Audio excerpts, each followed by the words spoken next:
शरदचंद्रजी पवार साहेब या भीमथडी यात्रेसाठी भेट देण्यासाठी आलेले होते आणि भेट देण्याच्या आल्याच्या नंतरच फोनवरती ते मुख्यमंत्री देवेंद्र फडणवीस यांच्यासोबत चर्चा करत होते। तुमच्या माध्यमातून देवेंद्र फडणवीस यांना या भीमथडी यात्रेसाठी आमंत्रण देण्यात आले का? नाही, भीमथडी जत्रेचं निमंत्रण सगळ्यांनाच आहे। भीमथडी जत्रेने आज तागायत 18 ते 20 वर्ष झालं कुठलंही राजकीय हे इथं व्यासपीठ निर्माण नाही। एक तर अराजकीय कार्यक्रम हा जवळपास 18 ते 19 वर्ष आपण भीमथडीच्या माध्यमातून करतो इथं। त्यामुळे इथं सर्वांनी यावं, सर्वांनी बघावं, सर्वांनी ते सगळं त्याचा अनुभव घ्यावा, आनंद घ्यावा ही आमची भूमिका असते।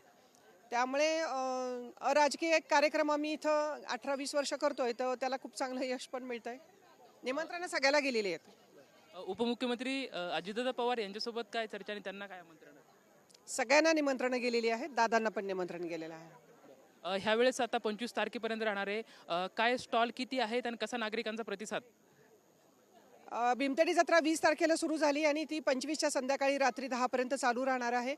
यावेळेला 350 स्टॉल आहेत, त्याच्यामध्ये 21 जिल्हे आहेत, 12 राज्य आहेत आणि याच्यामध्ये शेतकरी आलेला आहे। शेतकऱ्याचा शेतमाल आणि काही जया नामांकितचे काही शेतकऱ्याच्या कंपन्या इथं आलेल्या आहेत आणि तेलंगणा हा एक राज्य आहे, त्या राज्यातनं काही महिला बचत गट खाद्य ह्याच्यामध्ये पण आणि मसाले आणि लोणची घेऊन इथं आलेले आहेत। त्यांचा हा खरं तर पहिल्यांदा त्या सहभागी झालेल्या आहेत आणि अतिशय चांगला प्रतिसाद तेलंगणाच्या प्रॉडक्टला पण मिळतोय।